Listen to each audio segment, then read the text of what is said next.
Para encerrar aquele papo da aula passada, e a gente entrar já na cosmologia e finalizar amanhã, eu tinha parado aqui. Não, aqui não. Já tinha ido para cá. É isso? Isso. Um comentário antes da gente prosseguir, só o seguinte: essa parte aqui, ó, dessa abordagem de interação, ela não está naquele material por uma razão muito simples. Como eu estou em vias de publicar sobre isso aqui, com todas as consequências do teorema de Gödel, enfim, todos os aspectos de simetria envolvidos aí, definição dos campos, como formalmente eles aparecem e tal, eu não quis colocar lá uma questão ética, porque eu já tenho um compromisso com o editor, fica chato eu antecipar. Pode parecer uma besteira, mas é de besteira em besteira que a gente vai se tornando corrompido. É isso? É aquele tal negócio do centavo, né? Você pega ali 10 centavos, 10 centavos, ninguém vai. Mas é assim que começa. Então, não coloquei essa parte, tá? Mas logo ela vai estar disponível, e aí, como a gente vai formar um grupo, mantendo sempre contato e tal, depois eu passo para vocês. Perfeito. Tá ok? Lembrando sempre que esses modelos aqui são modelos, digamos, alternativos, né? São as teorias que eu tenho trabalhado em grupo com o pessoal da Bulgária, com alguns colegas lá de Chicago e tal. São teorias, são modelos, tá? Alternativos, tá? Dentro de uma concepção de supergravidade, dentro de uma concepção de contour gravity também, que a gente viu. Bom, aí mostrei para vocês que essa relação aqui é uma consequência do teorema de Gödel, que vai aparecer nessa próxima publicação. E depois é interessante, se vocês realmente se interessarem, tiver acesso, eu passar para vocês, é interessante fazer o percurso todo da aplicação do teorema de Gödel, como se você estivesse trabalhando com uma teoria qualquer, independente do significado do modelo. Mas o exercício em si, para você ver as consequências de você introduzir o teorema de Gödel e entender o significado disso. Isso é tão importante. Tá? Toda vez, o que o teorema de Gödel diz? Por que ele é tão importante? Porque ele mostra para a gente as leis de conservação que estão envolvidas. Tá? Envolvidas em quê? Envolvidas naquela simetria que você tomou como ponto de partida. Toda vez que tem simetria, existem leis de conservação. Isso é que é o bacana da simetria. Se existe conservação, o teorema de Gödel mostra para você direitinho como é que você expressa essas leis de conservação. Ok? Isso tanto na física clássica quanto na quântica, em teoria quântica de campo. Ok?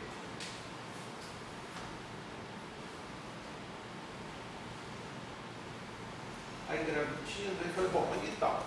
Então o que acontece? Repassando um pouquinho. Naquele processo de quebra de supersimetria, onde o gravitino adquire uma massa, bom, surge o seguinte, tá, mas como é que eu represento essa aquisição de massa? Quem é o responsável por essa aquisição de massa? Então isso é especificado, tá, aqui muito abreviadamente, nessa lagrangiana, tá, onde você tem aqui um campo G cunha, tá, que é o que a gente chama de border gauge field. É o campo de transição. Lembra daquela figura? Ó? Vamos lá. Passar aqui um pouquinho. Aqui. O que acontece? Esse Rzinho aqui é um campo auxiliar que simplesmente descreve a junção entre um espaço ETB e um espaço FL. Só isso. Esse é um dos capítulos interessantes quando você estuda cosmologia, partindo do modelo do queijo suíço, que você descreve o que? Um universo homogêneo com bolhas de inhomogeneidade. Então surge um problema. Como é a junção entre essas bolhas e o universo externo? Tá? E aí tem esse Rzinho aqui. Mas o Rzinho é um campo auxiliar, ele descreve somente essa junção. Quem é o responsável pela aquisição de massa do gravitino no momento em que ele vive fugazmente fora do espaço ADS? Tá? Quem faz esse papel é aquele campo G'.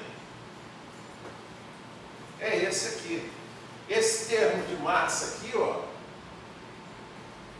quem é responsável por ele é esse G'. Tá? Que ele é ali a massa do gravitino. Bom, e aí estão aqui especificados os significados desses campos. Né? Tem o meu campo de gravitino, que eu já conheço. Tá? E eu tenho aqui o que? O border gauge field, que é esse aqui. A sua derivada, repara, sempre temporal. O termo de não localidade ligado ao gravitino, tá?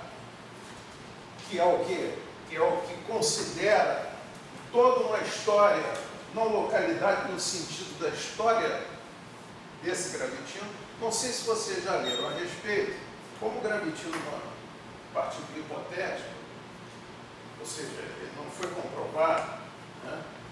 Existe muita discussão sobre o tempo de vida do gravitino. Algumas teorias afirmam que ele teria uma vida extremamente longa, né? Que remonta ao Big Bang. Outras teorias não.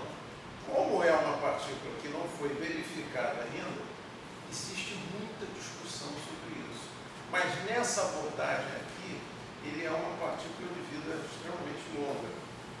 Tá?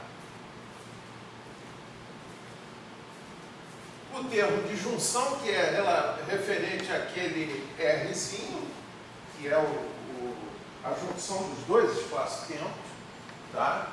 E o termo aqui de autointeração, tá? Desse G' aqui. Tá? Então, na verdade, qual é o sentido físico do G'? O G' é o intermediador. É aquele que concede massa ao gravitino no momento da quebra de supersimetria. Certo?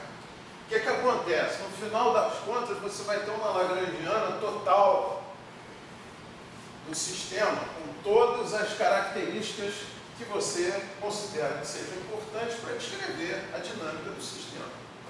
É isso? No texto lá, isso está bastante discutido. Opa.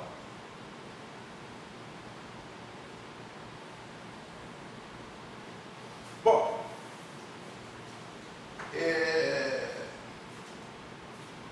resultados interessantes relacionados com essa lagrangiana. Tá? Aplicando a equação de Euler-Lagrange com relação ao G' e a sua derivada temporal, o que acontece? Você chega a essa expressão aqui, tá? Que pode ser escrita dessa forma aqui, para ficar mais palatável do ponto de vista da linguagem que a gente está acostumado a ver. Eu posso interpretar o G' como sendo um campo A'. Esse campo A' na verdade, é o quê? Seria esse Gzinho, que eu estou chamando de A, tá? Mais a sua derivada vezes a sua integral. Fala. O senhor pegou a Lagrange no G cunha? No G cunha. Foi? Sim. Isso aí. E aí o que acontece? Eu posso entender que o G cunha, na verdade, nada mais é do que o quê? Uma transformação do A. Não é isso? Esse A', na verdade, é uma transformação do A. Ou seja, o G cunha é, na verdade, o resultado de uma transformação do campo de gravitino, que leva em conta o quê? Uma influência histórica no seu comportamento local. É isso. Tá? E isso aqui, aí o que acontece? O que é o... Qual é a... O que é legal aí? É você pegar essas lagrangianas e começar a testá-las de todas as formas, fazendo substituições, implementando essas transformações e realmente verificando se a simetria da lagrangiana original é preservada.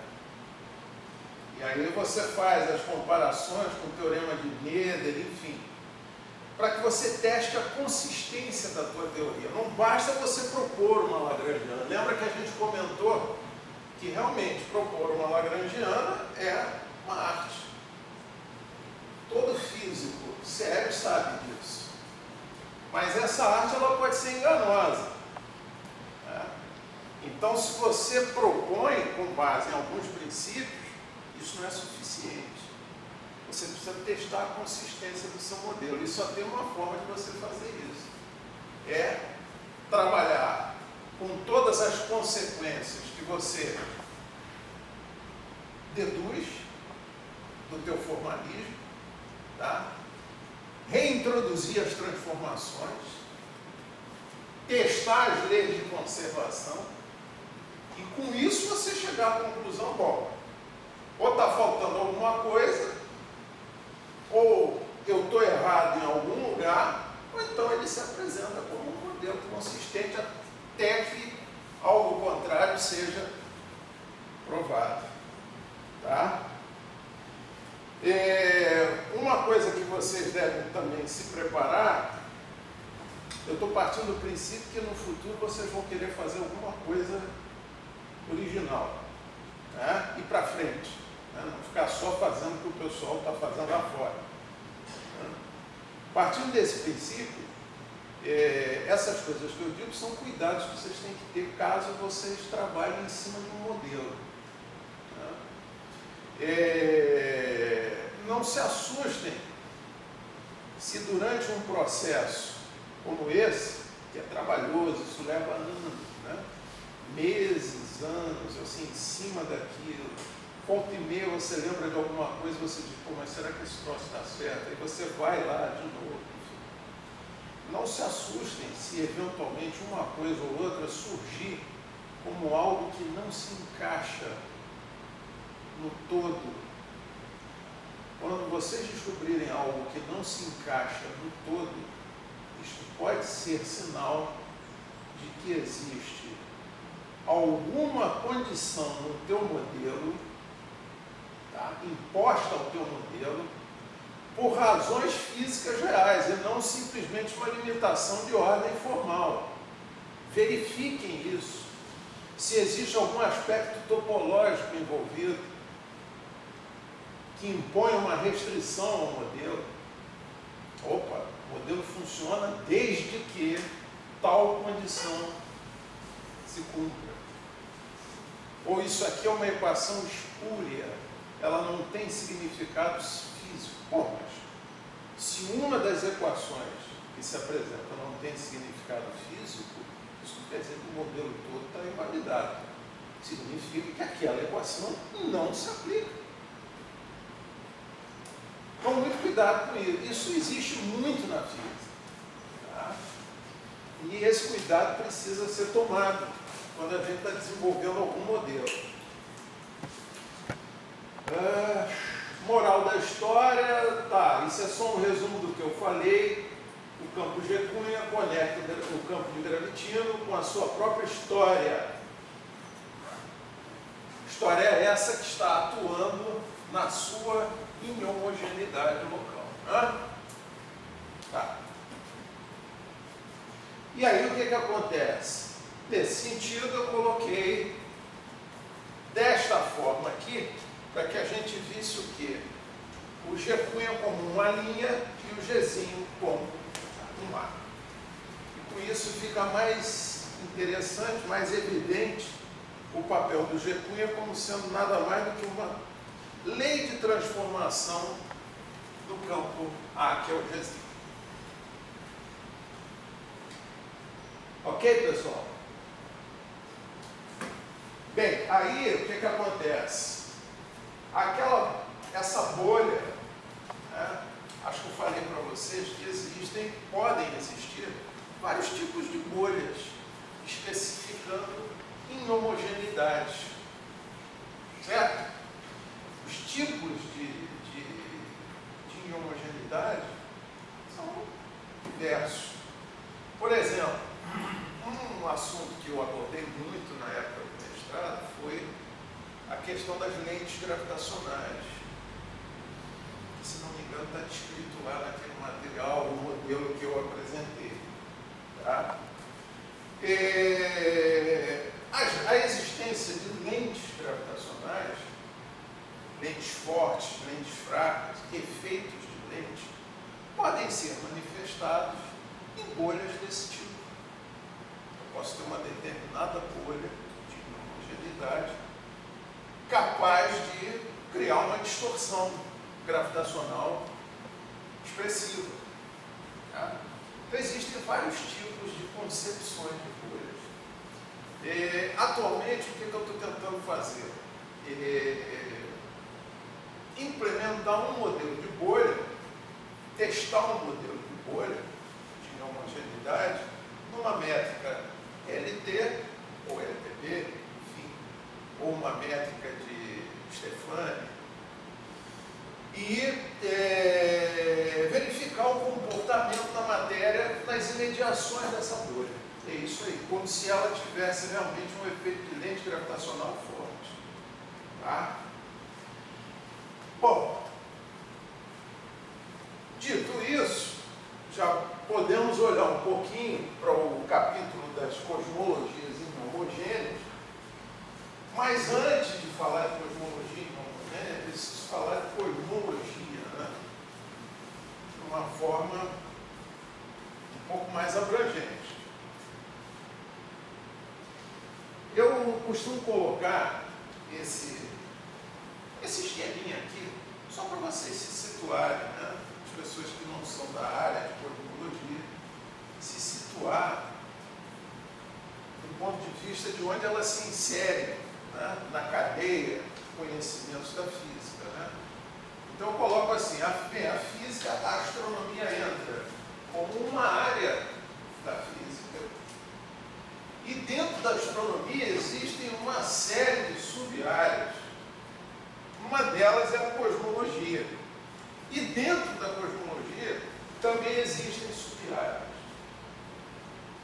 E a área onde eu trabalho é a cosmologia astrofísica. O que é a cosmologia astrofísica? Olha só. Ela seria uma área da cosmologia onde a gente busca em fenômenos tipicamente astrofísicos conexões cosmológicas. Então, por exemplo, fenômeno tipicamente astrofísico, um buraco negro. Mas em que o buraco negro nos ajuda do ponto de vista do entendimento cosmológico? Certo? Supernovas, evento tipicamente astrofísico, evolução estelar, isso? Um dos desfechos da vida de uma estrela, um dos desfechos possíveis, é uma supernova. Ok, mas como é que a supernova pode me ajudar do ponto de vista do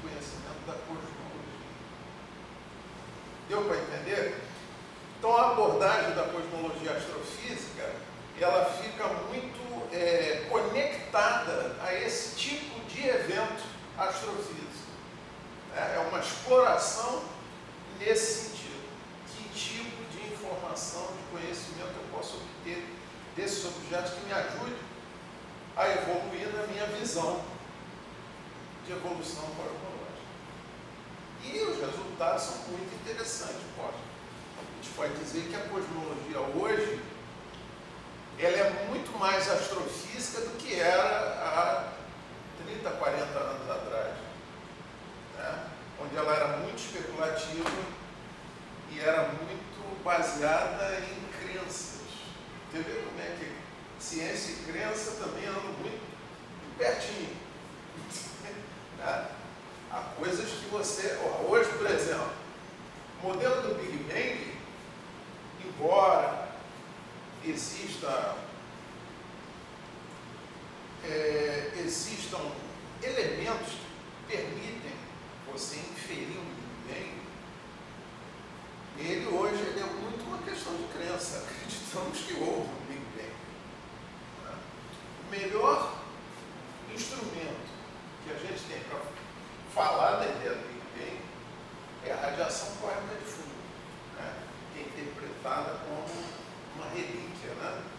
Um resíduo do Big Bang. E algumas outras inferências que a gente faz também em função do comportamento da expansão do universo. Mas, na verdade, existem teorias alternativas. Né? Isso sem falar dos problemas que o Big Bang traz, problemas conceituais. Né? O que é o Big Bang? É muito fácil você falar Big Bang, mas quando você vai trabalhar o conceito, tentar entender, é complicadíssimo. Por quê? Porque você esbarra numa série de paradoxos. Mas é uma densidade absurda num ponto. E isso, sim, mas se é um ponto, que densidade? É um negócio complicado. Surgem muitas discussões. De maneira que a gente passa por cima disso. Quando a coisa o caldo engrossa, né? Não, é o Big Bang. Entendeu? E vamos ver daí para frente o que a gente pode dizer. Tá? Então, dentro do... O modelo do Big Bang, ele é interessantíssimo. Ele, digamos assim, do Big Bang para cá, logo depois do Big Bang, a explicação é muito boa. O problema é lá o Big Bang, mas vamos esquecer isso, vamos admitir que ele realmente é o melhor que a gente tem hoje, do ponto de vista da gênese do nosso universo, e vamos falar daqui para frente, que é o que está se encaixando bem dentro do que a gente chama de modelo padrão. Tá? Bom, o que nós temos de concreto dentro desse modelo padrão? Imagina-se, logo após, quando a gente fala logo após, é um logo após meio complicado. Isso aqui, logo após houve uma inflação, né, violenta, que a gente chama de modelo inflacionário, né? Logo após o Big Bang, isso deve ter sido qualquer coisa abaixo de 300 mil anos. Houve então essa inflação aí. E após essa inflação, a partir de um certo momento, foram criadas as primeiras estrelas. Elas datam, segundo o modelo padrão, elas são de 400 milhões de anos depois do Big Bang. Porque estima-se que hoje nós estamos a cerca de 14 bilhões de anos, né, de existência a partir do Big Bang. Então, há 400 milhões de anos depois do Big Bang surgiram as primeiras estrelas. E a partir daí foram se formando galáxias, cúmulos de galáxias, enfim, tudo a partir de 400 milhões de anos depois do Big Bang. Até chegar a essa configuração que a gente tem hoje. Hoje é o seguinte, eu me colocando como observador aqui, né? O meu agora sou eu aqui. Ok? Lembrando sempre que eu estou olhando o passado. Isso? Muito bem. Essa primeira visão é importante, porque o que eu estou descrevendo para vocês é a descrição preliminar, básica, sobre a qual se apoia o modelo padrão. Certo?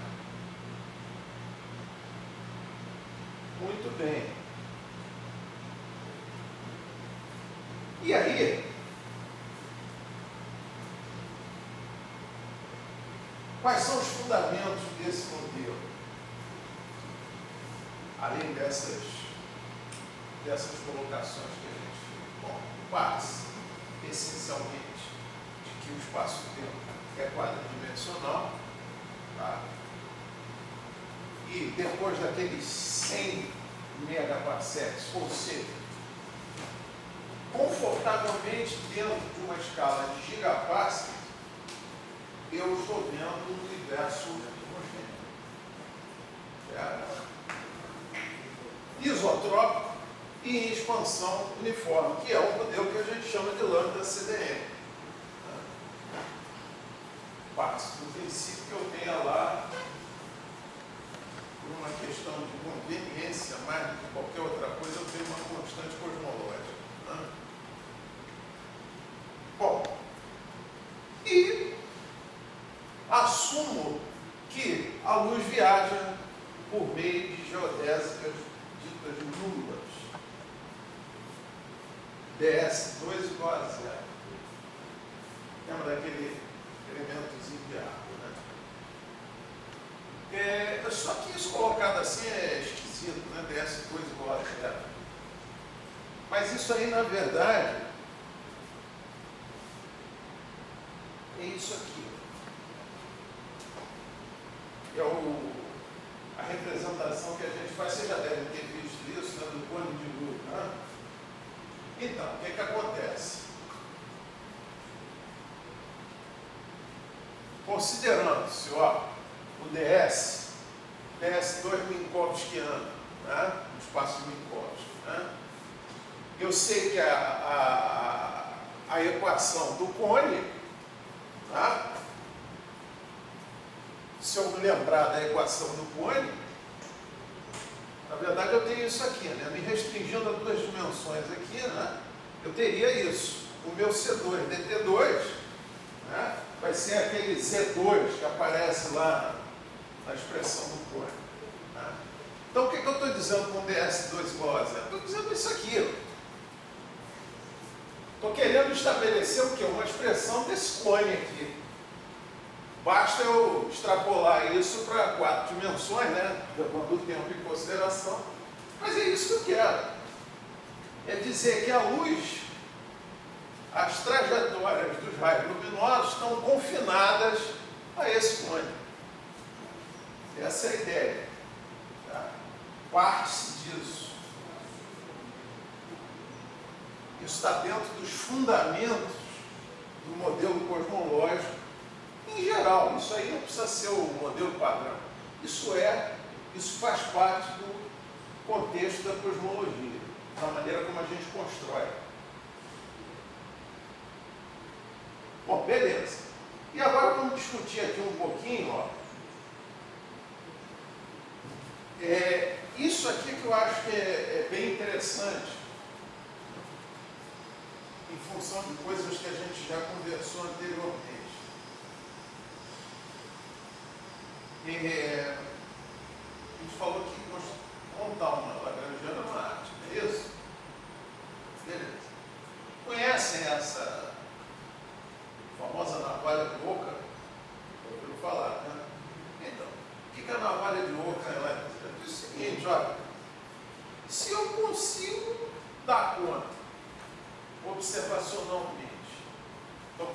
uma ciência que é fortemente observacional, né? Não é experimental. Né? Se eu consigo dar conta daquilo que eu observo com um modelo simples, um modelo de simetria, né? Sempre tendo em conta a simetria, um modelo simples, não tem necessidade nenhuma de eu complicar isso. Né? Isso aí me parece tão óbvio, né? Mas mesmo assim é sempre bom a gente enfatizar. Você não deve complicar aquilo que você consegue explicar razoavelmente de uma maneira simples. Lembra daquela discussão que a gente estava fazendo sobre as cosmologias? Ah, você tem cosmologia de Zequete, você tem cosmologia de Morgenstern Hesper, você tem cosmologia de Gödel, você tem um monte de cosmologia. Mas isso vira um exercício matemático. Se você, com uma cosmologia dessa, não traz nada de novo, não acrescenta nada que possa realmente lançar luz sobre um problema, qual é a vantagem disso? E isso não se aplica só em cosmologia, não, tá? Isso é aplicável a qualquer área da física. Esse é o problema. Vira um exercício de matemática. E no fundo, você não está acrescentando nada que lance luz. Lançar luz a ciência evolui assim, né? Você responde uma coisa, mas provavelmente a tua resposta traz outras perguntas. É isso? Mas se você respondeu bem uma questão complicada, se você respondeu bem com uma resposta simples, provavelmente as próximas perguntas que apareceram, provavelmente, elas vão suscitar, ao longo do tempo, respostas relativamente simples também. É isso que se espera. Certo? Então, tá. Aí você tem uma coisa que responde bem. Aí vem um outro personagem e responde a mesma pergunta de uma forma muito mais complicada, que abre um leque ainda maior de perguntas.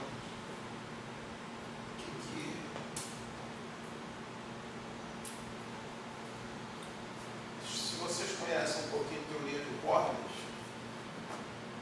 há muito tempo que eu não estudo teoria de cordas, tá? Eu abandonei teoria de cordas em 2000.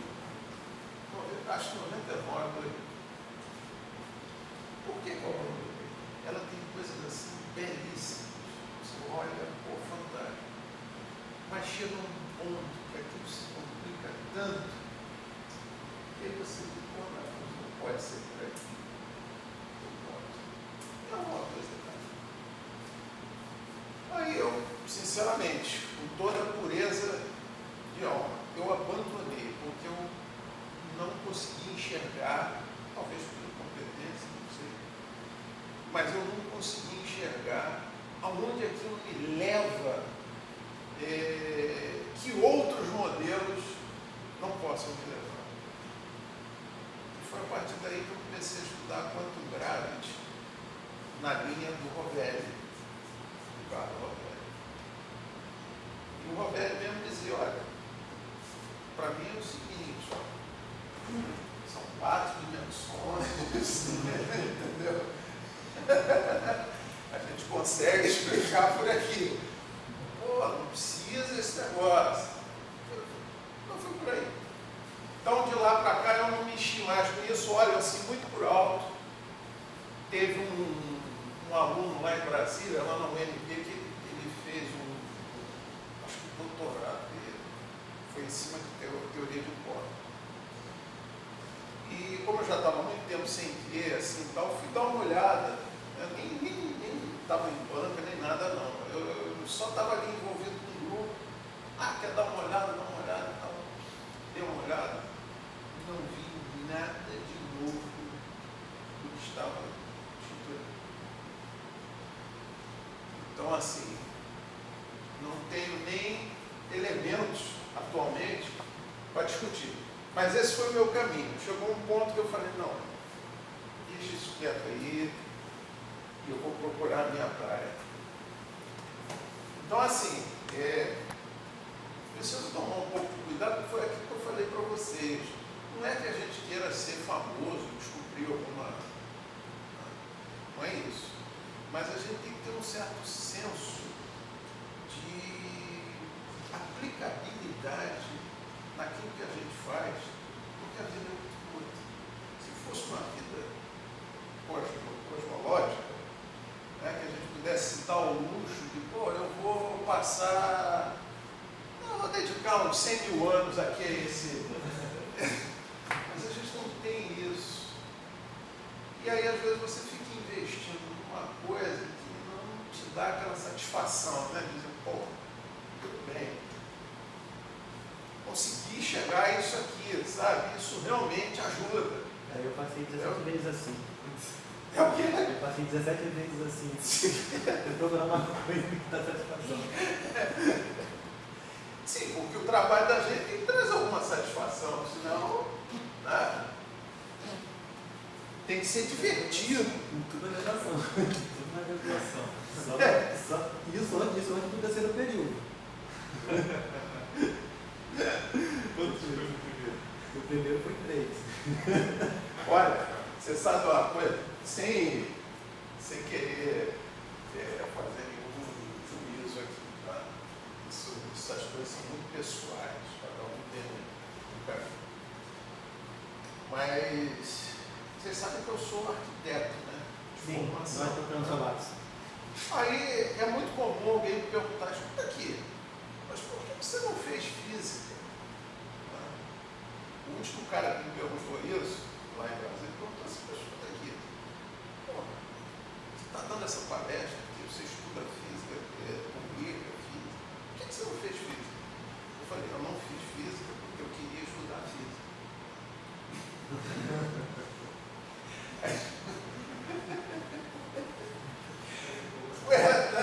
Eu não fiz física porque eu queria estudar física. Aí trocando isso em miúdos, o que acontece? Quando eu tinha 18, 19 anos, eu já estava fazendo faculdade, eu sempre fui bom aluno em física, sempre gostei muito de física. E pelo fato de gostar muito de física, naturalmente eu ia além das aulas, buscava livros, buscava aprofundar mais. Né?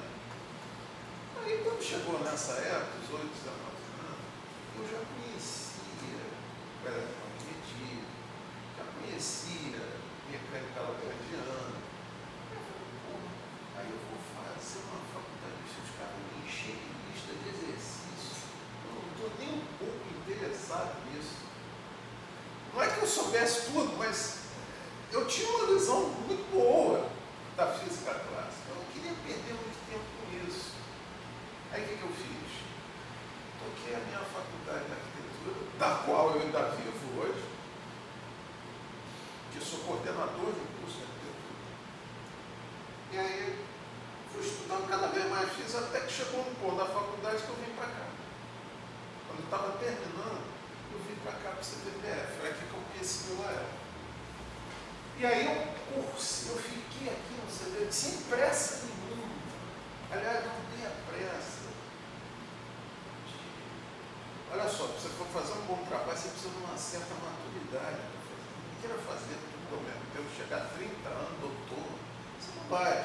Se acontecer, tudo bem, mas eu estou dizendo que isso não é essencial. Eu vim para cá, passei aqui, lá, eu acho que ele lembra mais do que eu até. Eu fiquei aqui uns 5 anos, 6 anos, fazendo tudo que era matéria, teoria de campo, métodos matemáticos, topologia, tudo que tinha de matéria que eu fazia. 5 anos, que é assim mais ou menos 5, 6 anos. Até que eu resolvi fazer o mestrado, fazer mesmo, defender uma dissertação. Né? E aí eu conheci um pessoal da UFRJ, que era liderado pelo professor Ioave, que já é aposentado, e estava trabalhando numa área da cosmologia que era justamente o que eu queria, não tinha muito aqui. Aí o que eu fiz? Fiz uma espécie de combinação. Fiz umas cadeiras que faltavam aqui, ligadas diretamente à cosmologia. Por exemplo, lentes gravitacionais eu fiz com o Martim, né? E as outras eu fiz lá. Não é feito. Daí levei o Martim para fazer parte da banda, aquela coisa toda. Mas olha o tempo que se passou. Né? Foram 5 ou 6 anos de física de altas energias, de física pesada aqui. Para mim foi muito bom, porque eu fiz o que eu queria fazer realmente. Né? Então por isso que eu falo para o pessoal, os caras quando me perguntam por que eu não estudei física, eu falei, porque eu queria estudar física. Então, olha só, além da navalha de oca, né, você tem também que assume-se essa isotropia do universo. Que é uma coisa testada apenas em um ponto. Eu só posso dizer que o universo é isotrópico a partir daqui, né? Mas eu não posso garantir que se eu estiver no cúmulo de galáxias de vírgula, eu não sei dizer, eu não vou poder afirmar que se eu estiver lá, eu vou dizer que o universo é isotrópico. Esse é o problema. Costuma-se dizer que, acho que eu comentei isso com vocês, né, que a aceitação da isotropia foi a partir de uma declaração dos Algórides, né? Jacob Algórides. Ele disse que achava que o universo era isotrópico, isso numa comunidade, todo mundo, o cara era o top. Bom, então é isotrópico, o cara está dizendo, vamos nessa, pô. Mas é isso, tá?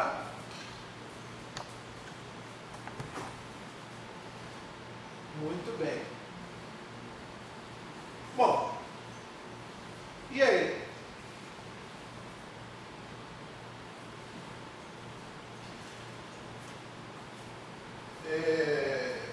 Então, dentro dessas discussões que existem com relação à isotropia, à homogeneidade,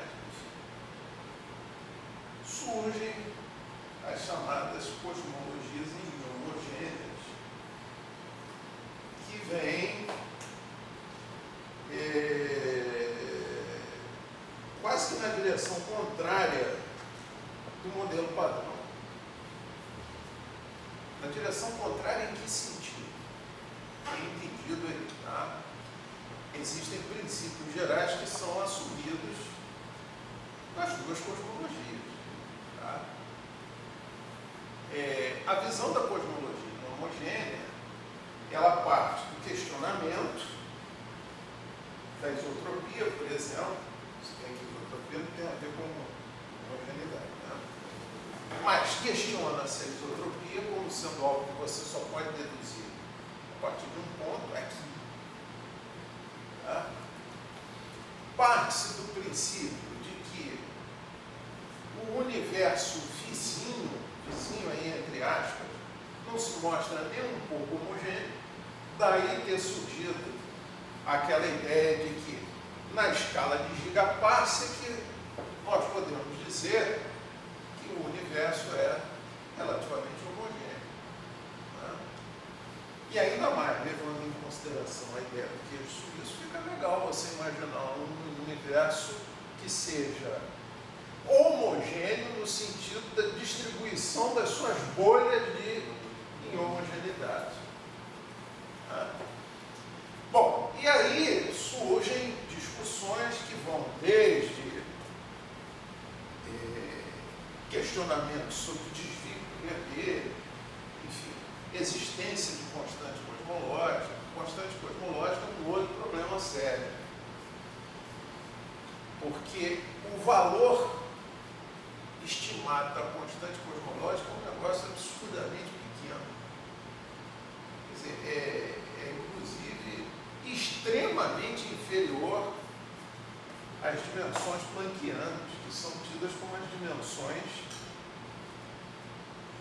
primordiais. Isso? partindo das dimensões de Planck, é que você tem toda a sua abordagem de diferentes escalas de matéria. Então, aí você tem uma constante cosmológica que é absurdamente menor do que a constante Planck. Aí fica um negócio esquisito. Então, o modelo lambda CDM traz algumas complicações. As cosmologias inhomogêneas, elas vêm no sentido de tentar ultrapassar essas dificuldades.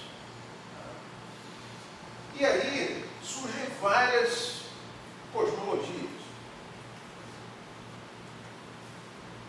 Dentro do raciocínio da navalha de Occam, o que me parece, são conclusões minhas, o que eu vi de cosmologias inhomogêneas até o momento,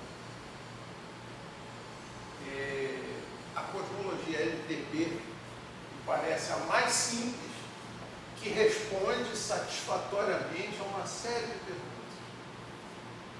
As outras trazem mais perguntas do que propriamente respostas. Existem várias, né? Eu vou falar só sobre duas que são as que mais estão em voga hoje e que, de certa forma, são realmente interessantes. A cosmologia de Stefani, ela é interessante, mas ela esbarra no final das contas, no finalzinho eu coloco isso aqui, essa observação. Ela traz uma informação que complica tudo, que é o seguinte: adotada essa cosmologia, alguns chamam de Stefani, mas eu chamo de Stefani, porque o sobrenome dele é italiano. A cosmologia de Stefani, ela prevê uma idade do universo muito maior que a idade prevista pelo modelo padrão. E aí, meu amigo, põe em terra uma série de coisas que hoje são adotadas como... Ele prevê uma idade de quanto tempo? Em ordem de grandeza, não vou saber te dizer, mas é muito maior, muito maior. Muito. Se fosse pouca coisa, né? Ah, não. Pô, está dando uma diferença de 1 bilhão de anos. Isso aí é besteira.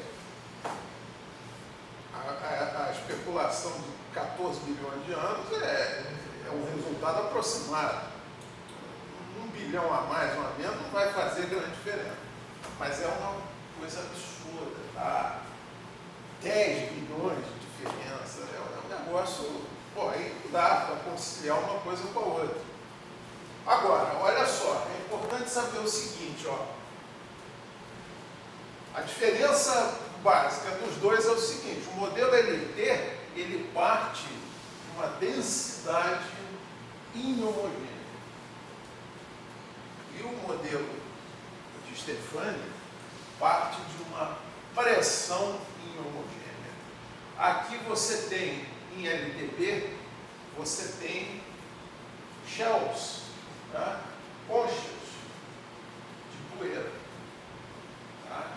Enquanto que na cosmologia de Stefani, na verdade, você tem um gradiente de pressão. Então, as suas shells são o quê? São linhas, são superfícies, tá? De pressão constante. E aí você tem uma sucessão de superfícies formando um gradiente de pressão. Então, a inhomogeneidade no universo de Stefani é na pressão, enquanto que a inhomogeneidade no universo Nemetton-Bond é na densidade.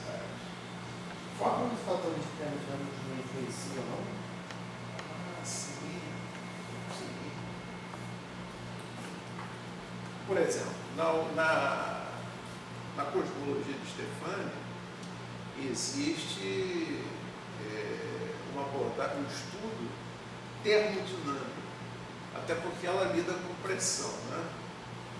Então existe um estudo termodinâmico, e é exatamente esse estudo termodinâmico que levou à conclusão que, por esta cosmologia, a idade do universo é muito maior do que o modelo padrão. Aí o que acontece? Seria necessário, não é que não possa, veja bem, eu não estou defendendo o modelo padrão, aliás, eu não estou defendendo modelo nenhum, estou dizendo para vocês o que tem. Na verdade, se a idade do universo for realmente maior, tudo bem, esse não é o problema. O problema é que essa cosmologia vai ter que ser consistente com os outros resultados, que vêm de quê? Radiação cósmica de fundo, vem de dados de supernovas, que são dados consistentes e são muito confirmados pela tecnologia que você tem hoje. Se ela conseguir dar conta de tudo isso, e além disso afirmar que a idade do universo é maior que a apontada pelo modelo padrão, tudo bem. Babado, hein? Vai ser um negócio. Vai quebrar o modelo padrão todo. Pois é. Mas está aí, tem uma turma trabalhando com cosmologia de Stefani. São poucos ainda, mas tem. Agora, tem muita gente trabalhando com cosmologia LTB. Isso eu sei que tem, que é o pessoal da... Um deles, que foi meu orientador do mestrado, que trabalha com cosmologia homogênea, ele veio exatamente dessa seara. É o pessoal da África do Sul, é o pessoal do Arizona, é o pessoal da Inglaterra. Então tem um time interligado de nomes muito importantes trabalhando no LTB. Os caras trabalham pesado mesmo. Fala. Uma coisa é, observacionalmente, qual a precisão que nós temos para falar que o universo é homogêneo? Eu nunca vi um número assim, eu sempre vi que aparentemente é muito homogêneo, mas eu nunca vi se a gente tem uma escala de precisão boa para isso. Eu acho que você vê isso, tem um número que é a variação de densidade de densidade. Eu acho que isso é dentro de uma escala de alguns megaparsec, variação de 10 menos 4, 10 menos 5. Não tenho certeza desse número não, mas eu conto desse tipo. É mais ou menos por aí. Agora, o que acontece é o seguinte, olha só, existe um ômega que é o parâmetro de densidade. Esse ômega, ele é isso aqui. Ele é uma densidade sobre uma densidade crítica.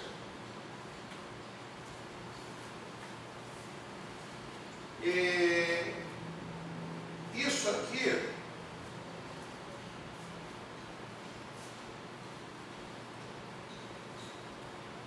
por radiação cósmica de fundo é mais ou menos 1, aproximadamente 1.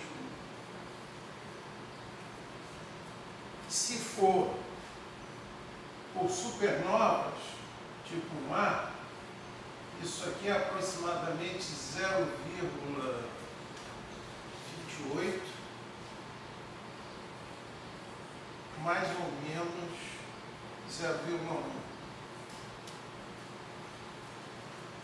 Ou seja, esse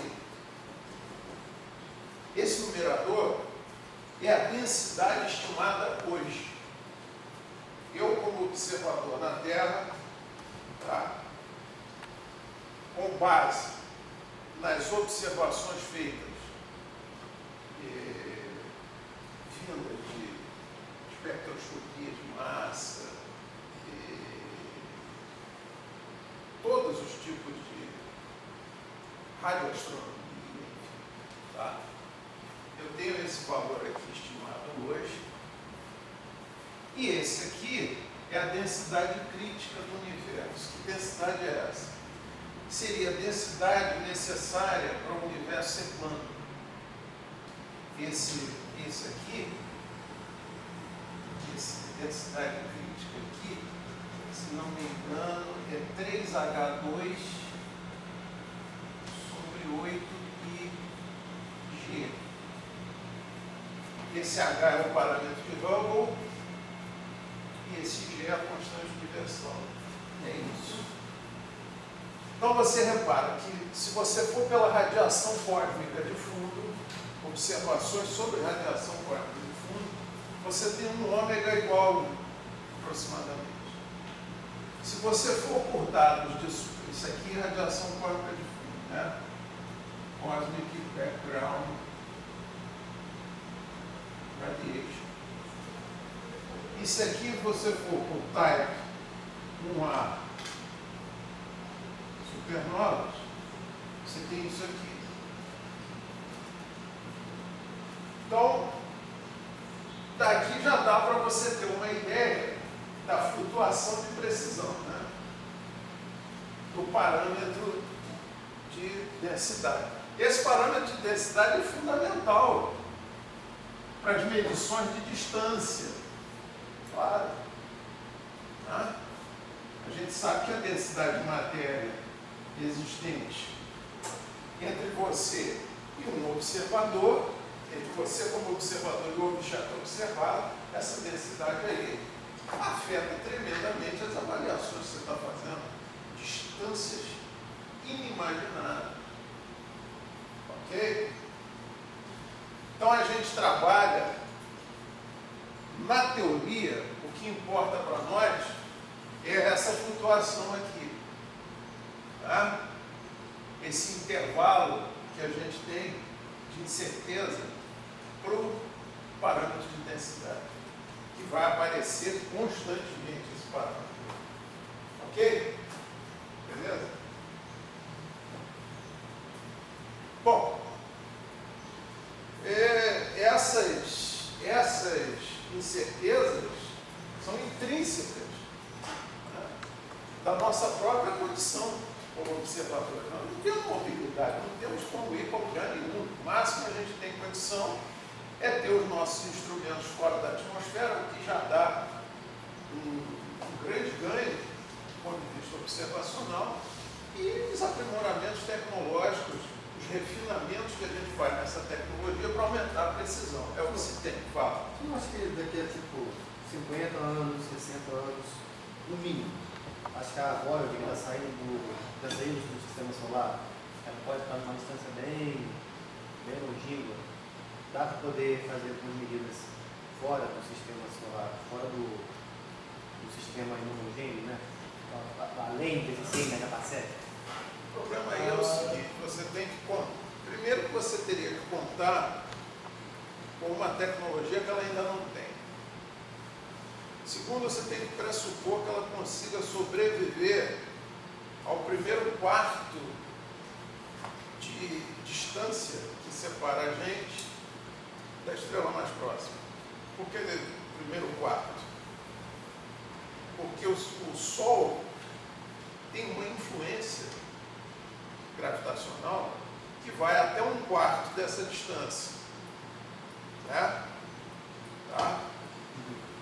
A Alfa Centauri é a mais próxima e tal. Então, um quarto dessa distância ainda é a zona de influência do Sol. Tanto que você tem uma esfera de destroços nessa região.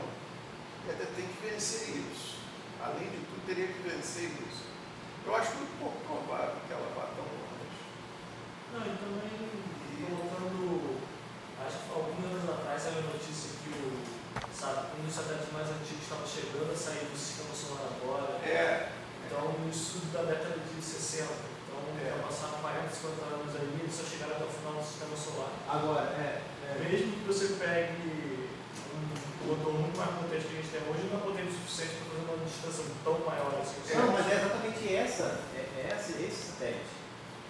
Porque agora que saiu, né? Tá, então aí você dobra a distância, entendeu? Dois sistemas solares, isso não é nem perto da não sei o alcance, mas E ainda tem isso também, qual o alcance do sinal que ele tem? o sinal dela. Eu sei que demora Se você 20 anos imagina. para o sinal chegar. Se você imaginar que a inhomogeneidade é assumida até 100 megaparsecs,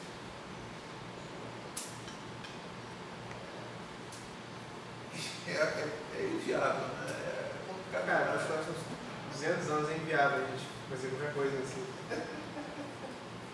É complicado demais. Nós... Nós estamos confinados na Terra. É difícil, cara. Isso, a gente gosta de pensar, o ser humano tem essa capacidade. Muito do que ele consegue realizar realmente vem de coisas que ele sonhou, né? Que ele imaginou. Mas existem as imposições físicas que não há sonho que ele consiga superar. O senso comum, tudo bem, né? Você fala com pessoas leigas e tal, e os argumentos são ingênuos, você vê isso, né? Querer comparar a jornada do homem na Terra, as conquistas e tal, com a conquista do espaço. Não tem como, porque você tem constraints físicas que não tem como superar. Não é nem essas coisas de velocidade da luz, não é nem isso. Tudo é o seguinte, é a energia necessária. Esse é o problema. É a energia necessária. Você não tem como. As equações de Morse, que é a quantidade de energia que você precisa para isso, é inalcançável. Não há o que fazer. Esse é o problema. É aquele negócio do teletransporte. A energia necessária para você teletransportar uma pessoa é tão grande, que no próprio admita que você consiga, tá? A fonte de energia. O próprio processo acaba com você. Não tem como. Termodinamicamente, você simplesmente se acaba.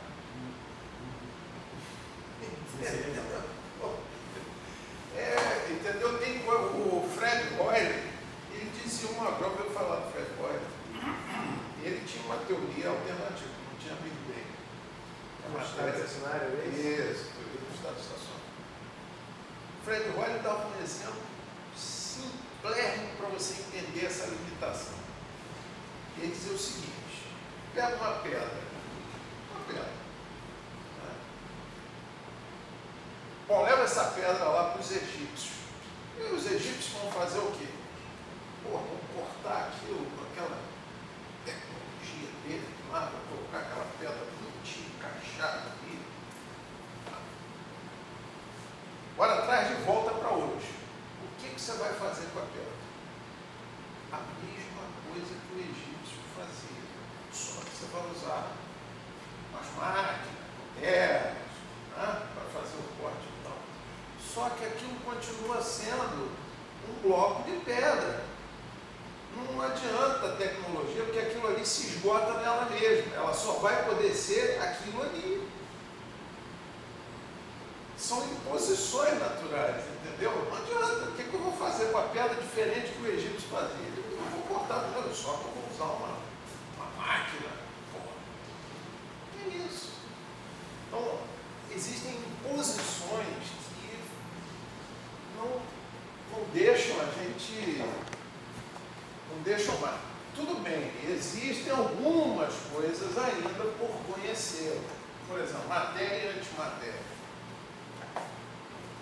Esse é um capítulo que está em aberto. Já tem até algumas teorias cosmológicas e tal. Mas uma coisa é a teoria, outra coisa é você ter acesso prático a essas coisas. Por exemplo, você precisa de um acelerador de partícula que não cabe na Terra para fazer uma determinada experiência. Teria que acelerar a partícula em torno da Terra. Quantas vezes? Tem coisas que não tem como você ter acesso. Vai usar todo o ferro da Terra para fazer esse túnel aí. Não consegue o experimento, cara. Tem algumas coisas que são...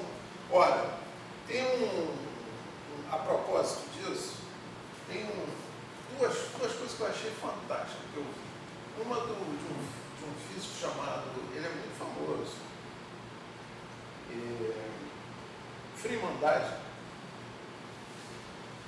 Ele é autor de um modelo de aproveitamento de energia no sistema solar, né? Chamado esfera de Dyson, né? Concepção dele. Então ele dizia o seguinte: olha,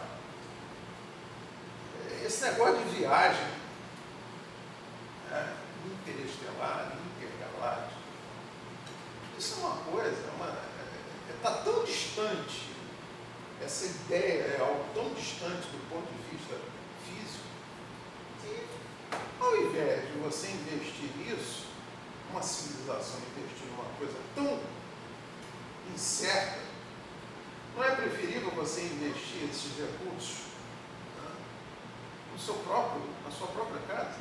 Como obter mais energia? Aí veio essa ideia da esfera de Dyson, que na verdade é o quê? É um invólucro, né, em torno da estrela, englobando a órbita do planeta, um invólucro de dispositivos de captação de energia solar, para você otimizar ao máximo a absorção dessa energia e a utilização dela.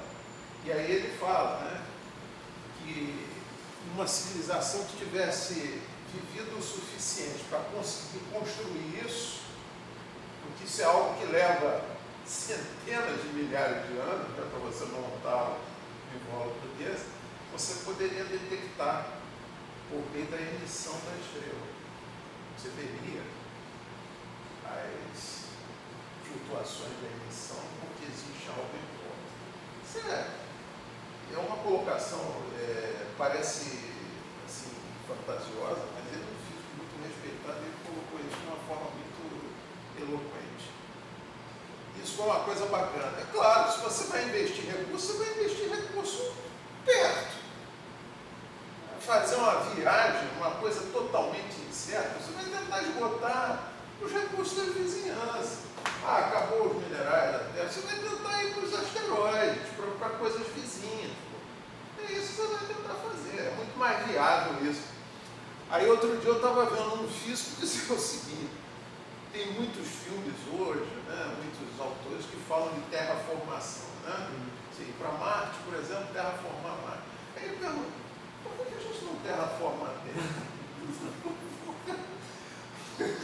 O negócio é aqui, meu amigo.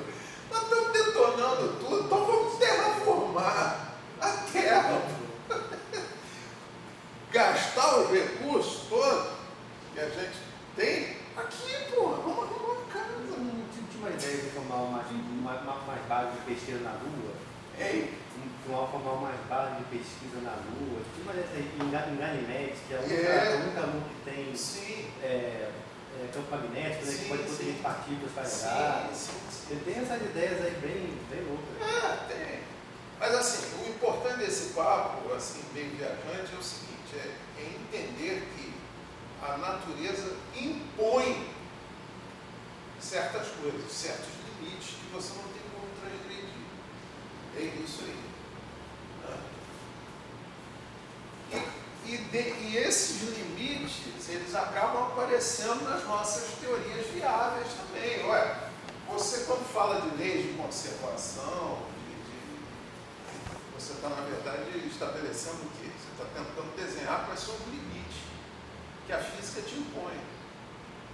Por isso que é tão difícil você pensar numa física do Big Bang, uma física dentro de um buraco negro, porque provavelmente é uma física muito diferente.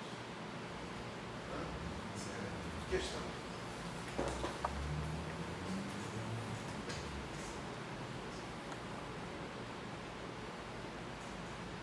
Bom, e aí?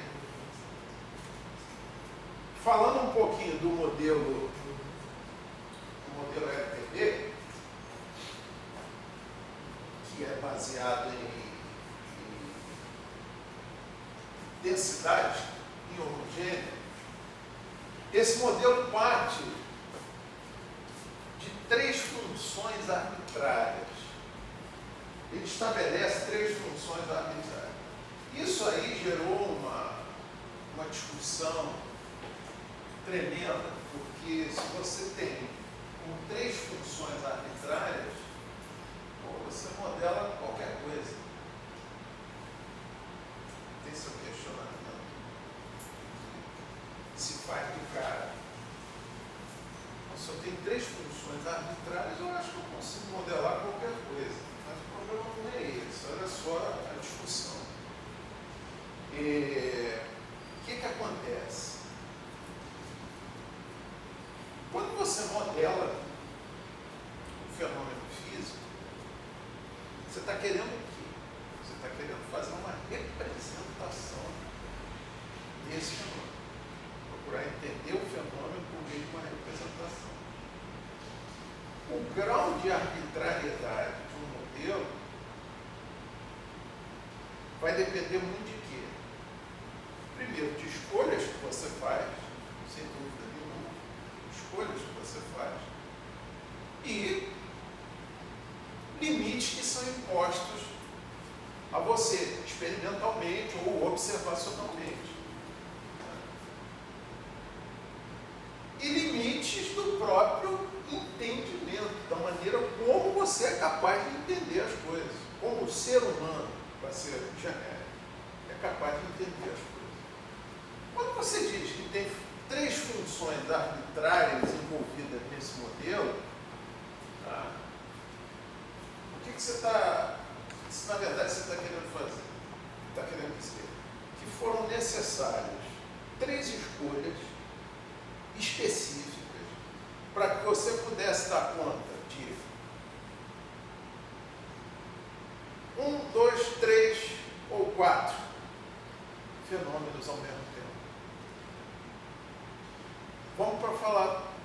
Vamos focar diretamente aqui a cosmologia. Um modelo cosmológico, para ser satisfatório hoje, ele precisa dar conta de dados de supernovas. Nós vamos falar sobre supernovas aqui, para vocês perceberem a importância das supernovas. Ele precisa dar conta de radiação cósmica de fundo, certo?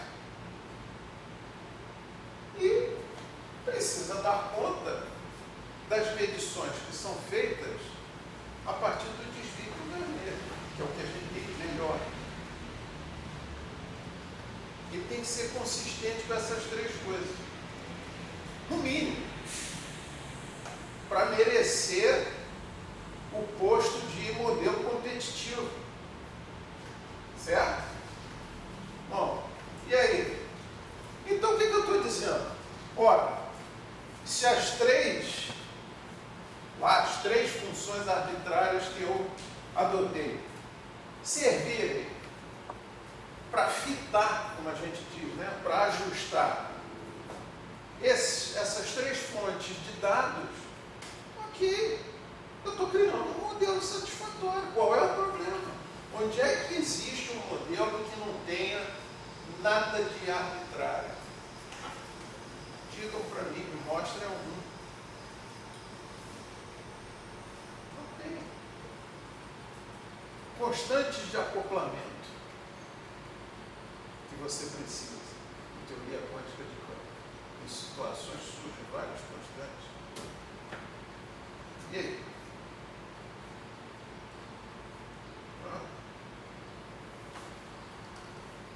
Então, assim, esse tipo de argumentação de que, com 3 pontos. Sim, mas o que a gente faz na vida, na prática, na teoria, é o quê? Procurar ajustar o modelo à realidade. Pô, senão, o que adianta? O esforço todo. Não existe uma equação mágica que surgiu ali certinha e que você não precisa fazer nenhum ajuste nela. Isso existe. No mundo quântico, em cosmologia e teoria quântica de campo, isso não existe. Vamos lá. Assim, então estão aí as 3 funções que são utilizadas em LTP, funções arbitrárias. Bom, e a métrica LTB, ela aparece com essa cara aí, em geral. Tá? Sendo que uma das funções arbitrárias vai aparecer aqui, ó, que é aquele Fzinho de R. Que se você pensar no modelo padrão, na métrica Robertson-Walker, você vai lembrar que aquele Fzinho ali está assumindo o lugar lá daquele índice de curvatura que aparece na métrica de Robertson-Walker. Esse R grande aqui é a distância por diâmetro angular ou área radial. É uma das distâncias cosmológicas utilizadas nas teorias. Tem a distância de luminosidade, a distância própria, enfim. Tudo isso muito ligado ao Z, ao desfiltro vermelho. Mas esse R grande aqui, ele é dado em função do parâmetro de escala. Então, uma função do raio comóvel, que é aquele Rzinho, do tempo, e vai aparecer o quê? O parâmetro de escala do universo. Que serve para mostrar para você aquela proporção de escala, se o universo está se expandindo. Tá? Bom, então, com base nisso aí, esse B2 ali que aparece está aí distrito. E aqui está uma rápida comparaçãozinha entre o modelo Robertson-Walker, que é o modelo utilizado na visão standard, né, modelo padrão, e o modelo LTB, com as suas diferenças. Repare, o fator de escala no modelo Robertson-Walker é só função do tempo, enquanto que em LTB ele é função do raio comóvel e do tempo. Certo? A densidade em Robertson-Walker é função do tempo e em LTB é função também. Claro, basta você lembrar que em LTB nós temos um modelo de densidade inhomogênea. Então, em diferentes pontos, essa densidade será diferente. O R ali então está levando em conta a inhomogeneidade, já que no FLRW, como depende do R, Sim. está elevando. Sim. Ok? Bom, mas agora, antes de prosseguir com isso aqui, apesar de que depois tem alguma coisa aí que eu já não me lembro que eu coloquei, mas enfim, só para preparar um pouco o terreno para vocês entenderem melhor, por que as supernovas são tão importantes para esse modelo LTB? Bom, em função de algumas observações que foram feitas, isso com certeza que mostram essa importância. Mas por que a gente fala tanto de supernova? Note, a supernova que nós vamos falar aqui é uma supernova específica. É a supernova chamada supernova tipo 1A. As supernovas, de uma forma geral, elas são importantes porque elas são o quê? Elas são geradores de matéria básica para a produção de outras estrelas. O evento cataclísmico que caracteriza uma supernova é qualquer coisa assim inimaginável. Mas as de tipo 1A são importantes para a gente, porque elas são raras e podem funcionar como velas padrão, por causa da uniformidade do seu brilho. Então, provavelmente, como houve a supernova que depois eu mostro aqui para vocês, né, provavelmente, uma supernova tipo 1A observada numa galáxia é um episódio quase que único. Se você imaginar o tempo que leva para surgir uma e a escala humana de vida. É isso? Eu acho que é esperado uma supernova por século por galáxia. Mais ou menos por aí. Isso aí. É tão raro que dá para você, eu fiz um trabalho assim, né, associar a ocorrência de supernovas, associar isso ao número de galáxias, se você quiser fazer uma reportagem de galáxias, associar as duas coisas, o aparecimento de supernova, uma para uma. Quantas supernovas aparecem assim por ano? Ou não aparece por ano? Não existe essa escala aí. Não. Além do que, você ainda tem que estar ligado para perceber ela, porque é um negócio rápido, dura pouquíssimo. Para nós, assim, observadores, é coisa de horas. A supernova dura dias, alguns meses. Não. Eventos raros duram isso. Tem supernova que você observa ela, começa a observar ela hoje, amanhã já era. Dura assim horas. Agora, tem eventos de supernovas, não de supernovas 1A, que duram um tempo bem maior.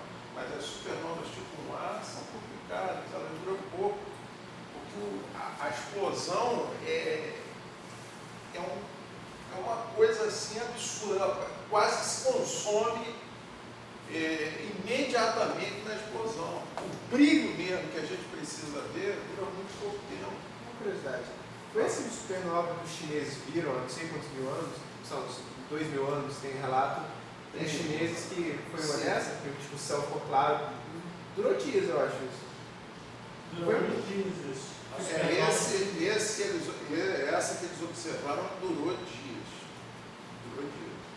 Não, o que acontece, na verdade, que talvez seja essa confusão, é que a supernova dura alguns dias sempre, só que às vezes ela está num redshift tão alto que o brilho dela diminui e você Sim, consegue cai pegar rápido. mais. Sim, exatamente. Se ela estiver mais perto, você vê ela Exatamente. É porque assim, a gente não pode conceber essas coisas como se tudo tivesse parado. Né? Você tem que considerar ainda que está tudo em movimento, em expansão. Né? Se o redshift for muito grande, pior para você que é o observador. Entendeu? Mas enfim, as supernovas do tipo 1A, elas se originam num sistema binário, onde você tem uma anã, uma estrela anã, e uma gigante vermelha. Essa anã é muito densa, começa a acretar a matéria da gigante, até que ela alcança uma massa absurda, tá? E explode. Uma densidade estúpida. Explode num evento assim. Brilha mais do que uma galáxia, né? Porra, um negócio absurdo. O brilho de uma supernova tipo 1A é uma coisa. Olha essa aqui. Essa foi a supernova. Isso tem na internet. Pode dar uma olhada lá. Na NGC 4526, a constelação de Virgem. Olha o brilho. É um brilho. Imagina a distância que isso está para você conseguir captar um brilho como esse. Isso foi que ano? Rapaz, essa de Virgo foi a última que foi observada, né? Foi nos anos 80, não foi? Foi nos anos 80, se não me engano foi em 82. Isso é uma foto. o último observado em Virgo, né? É incrível. Isso é uma foto. O quê? De qual tipo de foto, né? Não sei, Acho que essa foto vermelho. do Acho que essa foto do Hubble. Não, essa aí é do Hubble, essa é do Hubble. Se eu não me engano, é a Advanced Camera Survey. Isso aí.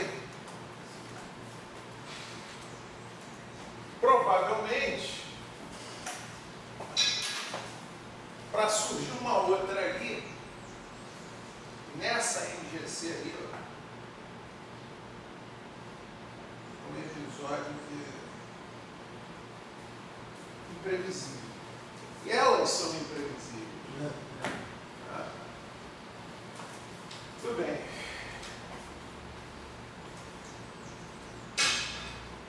Então, só para terminar por hoje. Essas supernovas tipo Max são tão importantes do ponto de vista da cosmologia pelo fato de serem velas padronizadas e por isso nos ajudam a estimar com mais precisão as distâncias. Né? São estrelas com essa característica. Ó. A anã branca, basicamente, de carbono e oxigênio, tá? Que absorve massa de uma companheira gigante vermelha. Nesse processo de absorção, ela vai atingir uma massa crítica que vai levá-la a uma explosão. Essa massa crítica, o que acontece? O fenômeno em si é o quê? Essa massa vai pressionando gravitacionalmente o núcleo. Né? Então existe o quê? Uma estrela, para manter a sua aparência bem comportada, como o Sol, por exemplo, o que ela faz? Ela mantém um equilíbrio entre as pressões que acontecem e as reações termonucleares. Né? Então existe um balanceamento aí que, de acordo com o volume de hidrogênio que ela tem para queimar, de acordo com esse volume, ela vai ter uma vida mais longa ou mais curta e vai ter um final de um tipo ou de outro. Tudo vai depender dessa quantidade inicial disponível, digamos assim, de combustível. E todos os elementos vão sendo processados aí. Ela termina num núcleo de ferro, é o que sobra. Tá? Por isso que as supernovas são importantes, porque elas, na verdade, fabricam esses elementos todos. Né? Aliás, todas as estrelas, né? Só que a supernova espalha tudo e forma nuvens, que são berços de novas estrelas. Tem uma roda dessa supernova aí, lá na IGC? Tem uma reunião de supernova dele? Desculpa, não entendi. Tem uma foto dessa. É da reunião de supernova que se formou. Eles têm uma sequência de fotos. Tem uma sequência. Eu peguei só a foto, mas eles fizeram uma sequência. É porque você está me perguntando do processo de formação dela? Porque antes de virar uma nebulosa, ela é uma remanescente, né? Então tem um caos, um pouco de caos. Né? É a supernova? Depois ela explodir. Sim. Até ela Sim, formar sobra, essa coisa sim. bonita da Forma nebulosa, sim. demora um pouco, não demora? Sim. Demora pra caramba pra gente. Sim. Existe um processo demorado aí. Demoradíssimo. Pra gente, né? Para nós. Agora tem uma foto de como que ficou. Será que a gente tem Não, isso? acho que não. Tá? De vírgula. Não, porque não tem ainda aquelas. Eu sei o que você está querendo dizer. Aquela nebulosa que resta, né? São os destroços gasosos da explosão. Né? Como a gente vê em algumas, mas aquilo levou um tempo imenso para se formar. Para nós, ainda mais pela distância. Né? Porque a luz que nos chega, imagina, vindo de uma galáxia distante, cara, daqui que nós tenhamos a imagem da nuvem que se formou. Isso aí vai ficar para Deus tetra,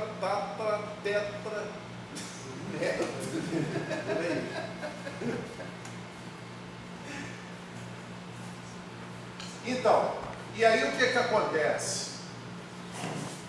Amanhã, que hoje já era, amanhã eu vou mostrar para vocês alguns fits, alguns ajustes de dados de supernova com as medições de distância que a gente faz com base na magnitude das estrelas. Existe uma fórmula que estabelece a magnitude aparente de um objeto. Tá? Essa magnitude aparente é função da magnitude absoluta mais uma correção. Hein? Log.